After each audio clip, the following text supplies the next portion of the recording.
দিলে তেমনি কোরআন।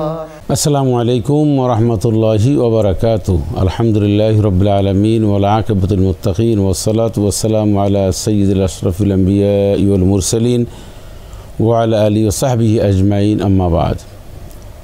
লাইলাতুল কদর হাজারো মাসের চেয়ে উত্তম গুরুত্বপূর্ণ অনুষ্ঠান, গুরুত্বপূর্ণ আয়োজন থেকে আপনাদের সকলকে শুভেচ্ছা জানাচ্ছি, আন্তরিক মোবারকবাদ জানাচ্ছি। মহান আল্লাহ রাব্বুল আলামিনের আজিম দরবারে শুকরিয়া আদায় করছি যে আল্লাহ রাব্বুল আলামিন জীবনে আমাদেরকে এই লাইলাতুল কদরের একটি রজনী বা রমাদান মাসের এই সময় আল্লাহ পাক আমাদেরকে জীবিত রেখেছেন, হায়াত দিয়েছেন। আমরা কথা বলতে পেরেছি, আমরা আমল করার চেষ্টা করব ইনশাআল্লাহ তাআলা আজিজ। আলহামদুলিল্লাহ রাব্বুল আলামিন। আল্লাহ রাব্বুল আলামিন তিনি রাতের মধ্যে, বছরের মধ্যে যে যতগুলি রাত, এই রাতের মধ্যে সবচেয়ে শ্রেষ্ঠতম রাত লাইলাতুল কদর।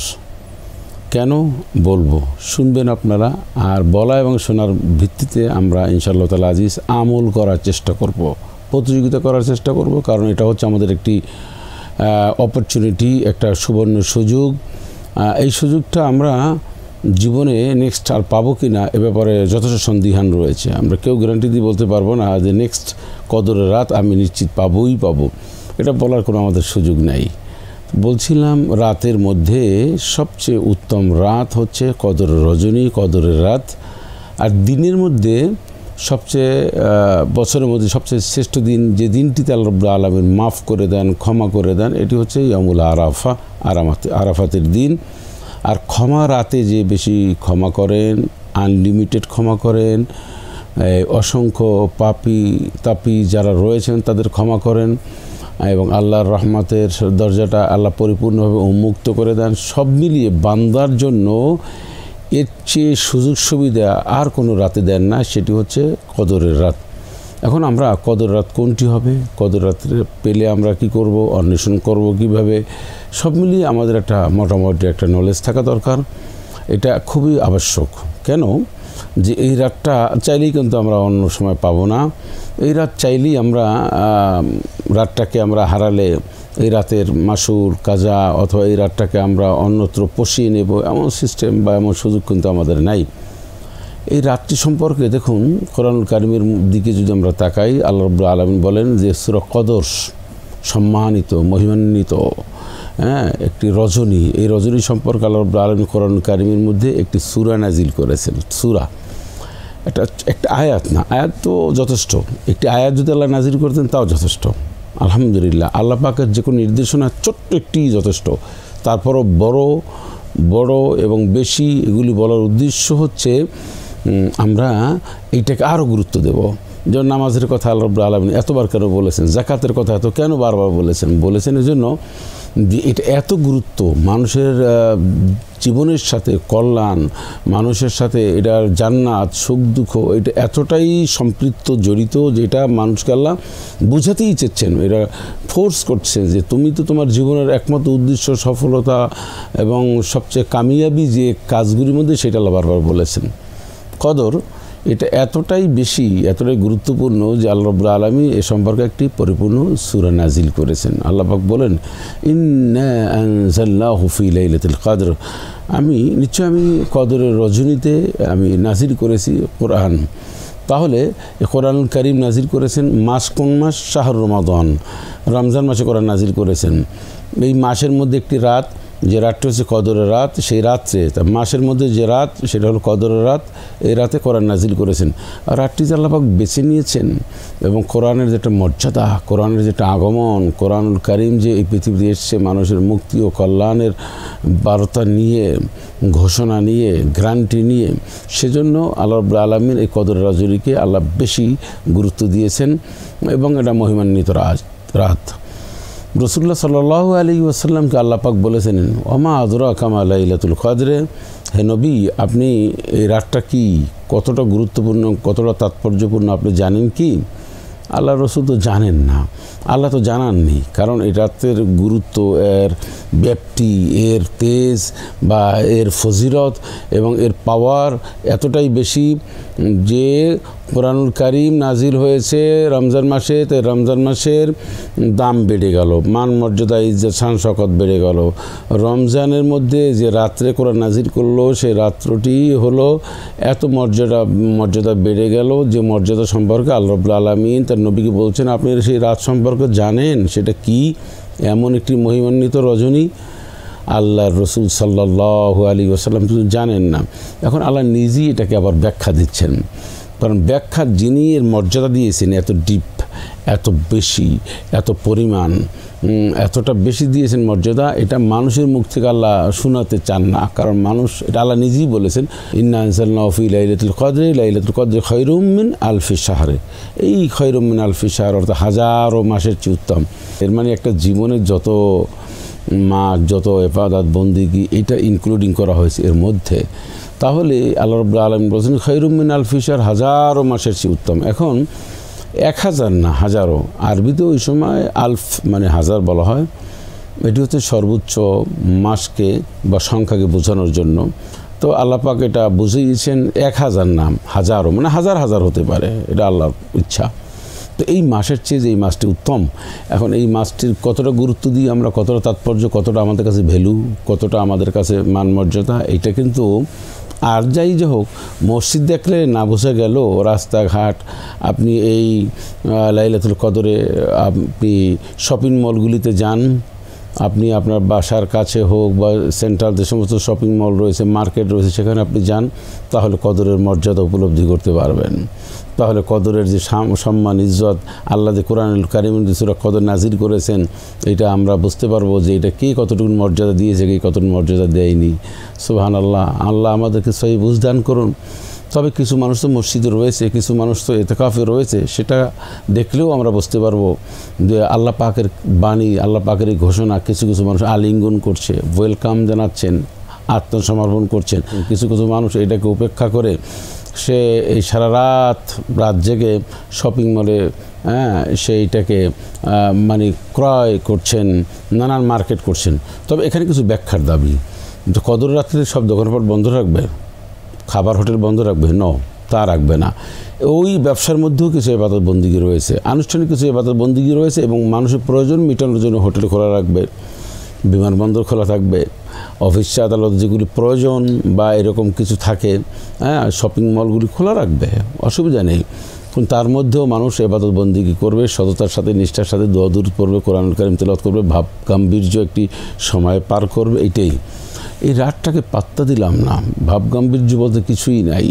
এরকম রাত বহুত জীবনে আছে, আসবে, যাচ্ছে, যাবে, এরকম যেন একটা ভাব না, কারণ এটা সেই রাত না। এই রাতে আল্লাহ রাব্বুল আলামিন ক্ষমা করে দেন। রাতটি হচ্ছে বনি ইসরাইলদের একজন মানুষ রাত জেগে ইবাদত বন্দি করেছে, দিনে 100 বছর ইবাদত যুদ্ধ করেছে, সত্যের পথে, ন্যায়ের পথে, হকের পথ অবলম্বন করে রাত জেগে তাহাজ্জুদ গুজার হয়েছে, ইবাদত বন্দি করেছে, রোজা ছিল। এমন একটি গল্প, এমন একটি ইতিহাস তিনি যখন রাসূল আকরাম সাল্লাল্লাহু আলাইহি ওয়াসাল্লাম সাহাবা আজমাইনদেরকে বুঝাতে চাইলেন এবং তাদের স্পিরিচুয়াল পাওয়ারকে আরও সমৃদ্ধি করার জন্য এই উপমা টেনে আনলেন, তখনই আল্লাহ রাব্বুল আলামিন এই রাসূলুল্লাহ সাল্লাল্লাহু আলাইহি ওয়াসাল্লামকে জানালেন, আপনি কি মনে করছেন 1000 বছর, 100 বছর সে ইবাদতবন্দি করছে? আরে আমার উম্মত, আপনার উম্মত যারা, আমার যারা বান্দা, হে নবী, আপনার উম্মতদের জন্য সবচেয়ে সুসংবাদের বিষয় হচ্ছে তো 100 বছরের এই ইবাদত বন্দেগী সব এক রাতের মধ্যে ইনক্লুডিং করে দিয়েছি। সুবহানাল্লাহ। একটি রাত যদি ইবাদত বন্দেগী করে তাহলে ওই 100 বছরের ইবাদত বন্দেগী এটা হবে। তাহলে আমরা জীবনে যদি ধরুন 50 বছর, 60 বছর যদি রমজান পাই আর 60টা রাত পেলাম, ধরুন 60 রাত, একটা সিঙ্গেল হিসাবে, একটা সাদামাটা হিসাব করলাম, তাহলে কত ইবাদত বন্দেগী? কিন্তু অত্যন্ত পরিতাপের বিষয়, দুঃখের বিষয়, অত্যন্ত বেদনার বিষয় হচ্ছে তারপরেও তো আমরা এত অফার দেওয়ার পরেও তো আমরা এই রাতের ধারে কাছেও নাই, হইহুল্লা করছি, অনর্থক বা ঘুমিয়ে রইলাম বা বাসা বাড়ি বিভিন্ন জায়গায় টিভি ছেড়ে, তারপর নানানভাবে এই ধর্মীয় অনুষ্ঠানগুলো তো আমরা দেখতে চাই না। এই যদি হয় আমাদের জীবনের আমল, এই যদি হয় আমাদের জীবনের ইচ্ছা, এই যদি আমাদের জীবনের সিদ্ধান্ত, এটাই যদি হয় আমাদের চরিত্র, তাহলে আল্লাহ সান্নিধ্য কিভাবে পাবো বলুন হে রমাদানবাসী, হে রমজান যারা রেখেছেন রোজাদার ভাই বোনেরা। আমরা এখনও সিদ্ধান্তে আসি, এখনও পরিষ্কার সিদ্ধান্তে আসি, আল্লাহমুখী হই, ফাফিরু ইলাল্লাহ, আল্লাহর দিকে ফিরে আসি। আর এই রাতে আমরা কি দোয়া বেশি করবো? রাসূলুল্লাহ সাল্লাল্লাহু আলাইহি সাল্লামের সাহাবীগণ মানে তারা অস্থির ছিলেন। উম্মুল মুমিনিন হযরত আয়েশা সিদ্দিকা রাদিয়াল্লাহু তাআলা আনহা তিনি বলেছেন, ইয়া রাসূলুল্লাহ সাল্লাল্লাহু আলাইহি ওয়াসাল্লাম, আমি যদি এই রজনীটা পাই তাহলে আমার কি করণীয়, আমি কি বলবো আল্লাহর কাছে বেশি? তখন রাসূলুল্লাহ সাল্লাল্লাহু আলাইহি ওয়াসাল্লাম বলেছেন, তুমি এই দোয়াটা পড়বে, আল্লাহুম্মা ইন্নাকা আফুউন তুহিব্বুল আফওয়া ফাআফু আন্নি, আল্লাহুম্মা ইন্নাকা আফুউল কারীম তুহিব্বুল আফওয়া ফাআফু আন্নি অথবা ফাআফু আন্না। এই যে দোয়াটা আমরা সবাই জানি, এই দোয়াটা একটা গুরুত্বপূর্ণ দোয়া। আল্লাহ তাআলা আপনি মহিমান্বিত, আপনি আমাকে ক্ষমা করে দিন, ক্ষমা করা পছন্দ করুন, তাই ক্ষমা করাকে আপনি ভালোবাসেন, তাই আপনি আমাকে ক্ষমা করে দিন। আল্লাহ তাআলা আপনি মাফ করেন, কারণ আপনি মাফ করাকে পছন্দ করেন, তাই আপনি ক্ষমা করে দেন। কত সুন্দর বাক্য আমি উপস্থাপন করলাম আমি আমার রবের সামনে। আল্লাহ তো চান এই বিনয়ী ভাষা, বিনয়ী কথা। আল্লাহ তাআলা, আমি একটা গুনাহগার বান্দা, আমি একটা পাপী, আমি আপনার একটা নিকৃষ্টতম একটা পাপিষ্ঠ মানুষ, আর আপনি হচ্ছেন মহান। এমতো অবস্থায় আপনি আমার মাফ করে দিয়ে আমাকে ধন্য করুন। আর আমি জানি আপনার মতন রহমান রহিম আর পৃথিবীতে নেই, আপনি একমাত্র আমার রব, আনতা মাওলানা ফানসুরনা আল কওমিল কাফিরিন। আল্লাহকে বললে ভালো করে, কেন আল্লাহ ইনশাল্লাহ শুনবেন না? আমরা দুই একজন মানুষকে কনভিন্স করার জন্য কত ধরনের প্ল্যান আঁকি, ঠিক না ভাই? কত ধরনের আমরা পলিসি করি, একটু দুনিয়ায় একটা তদবির করার জন্য, একটা কিছু পাওয়ার জন্য কত ধরনের আমরা মেকানিজম করি। তা আপনার জীবনের গুনাহ মাফ করানোর জন্য আপনি মেকানিজম করবেন না, আপনি পলিসি অ্যাপ্লাই করবেন না, আপনি নানান ধরনের বুদ্ধি ছক আঁকবেন না আল্লাহর কাছে।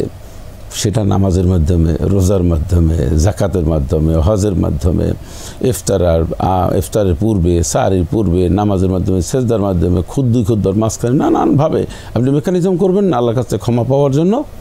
নিশ্চয়ই উদাসীন আমরা। সেজন্য আল্লাহ রাব্বুল আলামিন বলেন, তানাজ্জালুল মালাইকাতু ওয়ার রূহু ফিহা বিইজনি রাব্বিহিম মিন কুল্লি আমর, যে হযরত জিবরাইল আলাইহিস সালাতু ওয়াস সালামের নেতৃত্বে আল্লাহ রাব্বুল আলামিন একদল ফেরেশতা, তিনি তাম বিশ্ববাসীকে ঘুরিয়ে ফিরিয়ে ঘুরান, এবং ওই ফেরেশতারা একটা দল, প্রতিনিধি দল এসে সমস্ত মানুষকে মুহূর্তের মধ্যে বারবার বলতে থাকেন যে সালাম সালাম, বিইজনি রাব্বিহিম মিন কুল্লি আমরিন সালাম। সবাইকে আল্লাহ রাব্বুল আলামিন আল্লাহর পক্ষ থেকে শান্তি বর্ষণের একটা নির্দেশনা, একটা সিস্টেম, একটা নিয়ম আল্লাহ রাব্বুল আলামিন শিখিয়ে দিন। সেই অনুপাতে তারা এসে সালামটা বর্ণনা করেন, পেশ করেন, সালাম প্রদান করেন। আল্লাহ রাব্বুল আলামিন বলেন যে সালামুন হিয়া হাত্তা মাতলাইল ফাজরে, এই শান্তি বর্ষিত হয় একেবারে ফজর পর্যন্ত, সারা রাত। ফেরেশতারা এসে বলেন, এবং আল্লাহ রাব্বুল আলামিন এই রাতে একদম সরাসরি বিনা মানে কি বলে একদম প্রশ্নে তিনি প্রথম আকাশে আসেন। আল্লাহ রাব্বুল আলামিন কোন হাদিসে আছে প্রত্যেক দিন প্রত্যেক রাতে তিনি আকাশে আসেন, প্রথম আকাশে আসেন। আবার কোন হাদিসে বিশেষভাবে কদর রজনীতে, তারপর লাইলাতুল নিসফে শাবানেও আসেন। তো সব মিলিয়ে আমরা কদর রজনীটাকে খুব জোর দিতে পারি। কদর রজনীতে আল্লাহ রাব্বুল আলামিন এসে বান্দাকে বলেন, বান্দা তোমার কার কি লাগবে বলো, কে কি চাও, কার কি প্রয়োজন, কতটুকুন প্রয়োজন, কী প্রয়োজন, এটা বান্দা যা চাইবে ইনশাআল্লাহ আল্লাহ তখন তা কবুল করে নেবেন। সুবহানাল্লাহ। কিন্তু আমরা তো চাই না। আল্লাহ বলছেন উদুনি আস্তাজিব লাকুম, তোমরা আমার কাছে চাও, চাইলেই তোমরা পাবে। কারণ আল্লাহ পাক হচ্ছেন এমন এক মহান, তিনি বান্দা যত চাইবে তত আল্লাহ বেশি খুশি হন। আমরা ছেলেমেয়েরা আমাদের কাছে চাইলে, যতই বাবা মার কাছে টাকা পয়সা থাকুক, ছেলেমেয়ে যত বেশি চাইবে তত বাবা মা একটু বিরক্ত হয়। একটা সময় না বিরক্ত হয়, বলে তোমার এত টাকা লাগবে কিসের জন্য, তো অপচয় করো না। বাবার কিন্তু অভাব নেই, এক ছেলে, একটাই ছেলে, কোটি টাকা ধরুন, তারপর বাবা একটু বুড়ো কুঞ্চিত হয়, এত টাকা লাগে, এত তুমি টাকা দিয়ে কী করো, এটা বলে। কিন্তু আল্লাহ পাক বিশ্বাস করুন আল্লাহ পাক কখনো বলেন না এ বান্দা এত চাও কেন, এত কি করবা, এত সম্পদ দিয়ে তুমি কি করবা, এত তুমি রোগ ব্যাধি ভালাই মুক্তির থেকে কী করবা, আল্লাহ একবারও বলেন না। বলেন আল্লাহ পাক আরও বলেন বান্দা তুমি চাও, যত তুমি চাইবা অত আমি বেশি খুশি হব, বান্দা যত চাইবে তত আমি বেশি দেব। এই জিনিসটা না বোঝার কারণে আমরা কৃপণতার পথ অবলম্বন করছি, আল্লাহর কাছে চাই না। রাসূল আকরাম সাল্লাল্লাহু আলাইহি ওয়াসাল্লাম বলেছেন, বান্দার একটা জুতার ফিতা যদি দরকার হয়, সেই জুতার ফিতাটা আল্লাহর কাছে চাইবে। তা আমরা আল্লাহর কাছে চাইতে পারি না, আমাদের অভ্যাস নেই। কেন? আমরা জীবিত মানুষ, মৃত্যু মানুষ, মাজার হাবিজাবি এখানে গিয়ে বলি, এখানে গিয়ে খালি বলতে থাকি পরীক্ষা পাশ করায় দাও, রিজেক দাও, উন্নতি দাও, অগ্রগতি দাও, চাকরি দাও, ছেলে দাও, মেয়ে দাও। নাউজুবিল্লাহ। আপনি বলবেন কোথায়? আমার নবীকে আল্লাহ রসুল সাল্লাল্লাহু আলাইহি ওয়াসাল্লাম বলছেন যে হযরত ফাতিমা রাদিয়াল্লাহু তাআলা আনহাকে, ফাতিমা কখনই কোনো বিপদ হলে প্রথম কাজ হচ্ছে মুসাল্লা বিছিয়ে দিয়ে তুমি সালাতে দাঁড়িয়ে যাও। ইয়া আইয়ুহাল্লাযীনা আমানু ইসতাঈনু বিস-সাবরি ওয়াস-সালাহ ইন্নাল্লাহা মা'আস-সাবিরিন। বিপদ বালা মুসিবত যে কোনো ক্রাইসিস মুভমেন্টে তুমি তোমার রবকে কঠিনভাবে একাগ্রচিত্তে স্মরণ করো, জায়নামাজে দাঁড়িয়ে যাও। তোমার সব শেষ হয়ে গেছে, দুই চোখ থেকে তুমি দেখছো তোমার সব শেষ হয়ে গেছে, কিচ্ছু নেই, চাকরি চলে গেছে, ব্যবসা কুড়ি কুড়িটা সব শেষ। আল্লাহ পাক বলে না, কিচ্ছু শেষ হয় না। জায়নামাজে দাঁড়াও, চোখের পানি ছেড়ে দাও। ওর চেয়ে বেশি দেওয়ার ক্ষমতা আল্লাহর সবচেয়ে নিম্নমানের ক্ষমতা। আমি কথাটা আবার একটু রিপিট করি, আপনি আমি যা হারিয়েছি এর চেয়ে বেশি উত্তম এবং তার চেয়ে বেশি দেওয়া আল্লাহর পক্ষে। আল্লাহর সবচেয়ে কম ক্ষমতা, যেটা মানে ক্ষমতার মধ্যে সবচেয়ে জুনিয়র ক্ষমতা বা নিম্নমানের ক্ষমতা, এটা কিছুই না আল্লাহর জন্য, সেটা হচ্ছে এইটা। সুবহানাল্লাহ। তামাম পৃথিবীর মানুষকে আল্লাহ রাব্বুল আলামিন সমস্ত মানুষের চাহিদা পূরণ করার জন্য, আল্লাহ যদি সমস্ত মানুষের চাহিদা পূরণ করে, আপনার আমার বিশ্বব্যাপী সব মানুষের যত চাহিদা আছে সব চাহিদা আল্লাহ পূরণ করলেন, সব চাহিদা পূরণ করে দিলেন। সুবহানাল্লাহ। আল্লাহ পাক বলছেন যে আমার ভাণ্ডের মাল এক জাররা পরিমাণে খরচ হয় না, এক জাররা পরিমাণে কমে নেয়। সুবহানাল্লাহ, সুবহানাল্লাহ বিহামদি, সুবহানাল্লাহিল আযীম। এটা একটু বুঝি আমরা, এইটা একটু ভালো করে উপলব্ধি করার চেষ্টা করি, রিয়েলাইজেশন করার চেষ্টা করি যে আল্লাহ পাক সব বিশ্বের মানুষকে প্রয়োজন মিটিয়ে দেয়, তারপর আল্লাহ পাকের কোনো ধনভাণ্ডার থেকে মাল খরচ হয় না, কমে না। এত ক্ষমতার মালিক, নিরঙ্কুশ ক্ষমতার মালিক। কারণ হচ্ছে আকাশ আর জমিন তিনি সৃষ্টি করেছেন বেগৈরা আমাদিন, তারাও না, একটা খুঁটি দেয় নাই, কিচ্ছু নাই। আকাশে কত তারকারাজি, এগুলি একটু চিন্তার খোরাক। বলছিলাম কদরের রজনী নিয়ে, এই রজনীতে আপনি কি করবেন? কোরআন নাজিল হয়েছে, বেশি করে কোরআন কারিম তেলাওয়াত করবেন। কোরআন শরীফ যদি আপনি না পড়তে পারেন, কোরআন কারিম যদি আপনি না পড়তে পারেন, তাহলে আপনি কোরআন কারিমের শুনবেন, তারাবি নামাজে শুনবেন, কিয়ামুল লাইল, সেই সুযোগটা যদি আপনার না হয়, তাহলে আপনি কোরআনুল কারিম এই বিভিন্ন মোবাইলের মাধ্যমে একটু শুনুন, একটু নিজে আত্মতৃপ্তি লাভ করুন, আর কেঁদে দিন যে আল্লাহ তুমি আমাকে কোরআনুল কারিম শেখার তৌফিক দাও। কারণ ওয়ালাকাদ ইয়াসসারনাল কোরআন লিযিকরি ফাহাল মিন মুদ্দাকির, কোরআনুল কারিম আল্লাহ সহজ উপায় নাজিল করেছেন। সুতরাং এই কোরআন আপনি বেশি করে শিখুন, পড়ুন, আর আপনি বেশি করে দুরূদ শরীফ পড়ুন নবী করিম সাল্লাল্লাহু আলাইহি ওয়াসাল্লামের শানে। সুবহানাল্লাহ বিহামদি, সুবহানাল্লাহিল আযীম পড়ুন, জিকির আজগার করুন। আপনি যে কোনো ইবাদত বন্দেগী পারেন, যা পারেন, আপনি খালি আল্লাহর দরবারে কাঁদুন, আল্লাহর দরবারে ইবাদত বন্দেগী করুন। আর এই ইবাদত বন্দেগীর মাধ্যমে আপনার মুক্তির জন্য আপনার পিতামাতা, আত্মীয় স্বজন, দেশবাসী, জাতি, আপনার রুমমেট, আপনার ক্লাসমেট, আপনার খেলার সাথী, আপনার হলের সাথী, সব মিলিয়ে সকলের জন্য, জীবিত এবং মৃত সকলের জন্য দোয়া করুন। আল্লাহ পাক আমাদেরকে এই দোয়ার দায়িত্ব আমাদের রয়েছে। আসুন এই কদরের রজনীতে আমরা আল্লাহর কাছে বেশি করে চাই, বেশি করে আমরা চাওয়ার চেষ্টা করি। আল্লাহ পাক আমাদেরকে দান করবেন এবং আমরা কোরআনুল কারিম বুঝে পড়ার চেষ্টা করি, কোরআন শরীফ, কোরআনুল কারিম মানার চেষ্টা করি। আর সর্বশেষ যারা কোরআন কারিম পড়তে পারি না, যারা কোরআনুল কারিম পড়েন, যারা বোঝেন, যারা প্রচার করেন, যারা প্রতিষ্ঠা করেন, কোরআন নিয়ে যারা আছেন, তাদের সাথে আমরা সাপোর্ট করি, তাদের সাথে থাকি।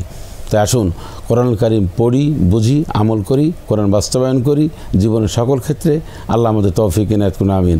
আল্লাহ আপনাদের ভালো রাখুন, সুস্থ রাখুন। আল্লাহ আমাদের কদর নসিব করুন, কদরের ফজিলত আল্লাহ আমাদেরকে দান করুন, কদরের মর্যাদা আল্লাহ যেন আমাদেরকে রক্ষা করার তৌফিক দেন এবং কদরের বরকত হাসিল করার তৌফিক ইনায়াত করুন, আমিন। আসসালামু আলাইকুম ওয়া রাহমাতুল্লাহি ওয়া বারাকাতুহু।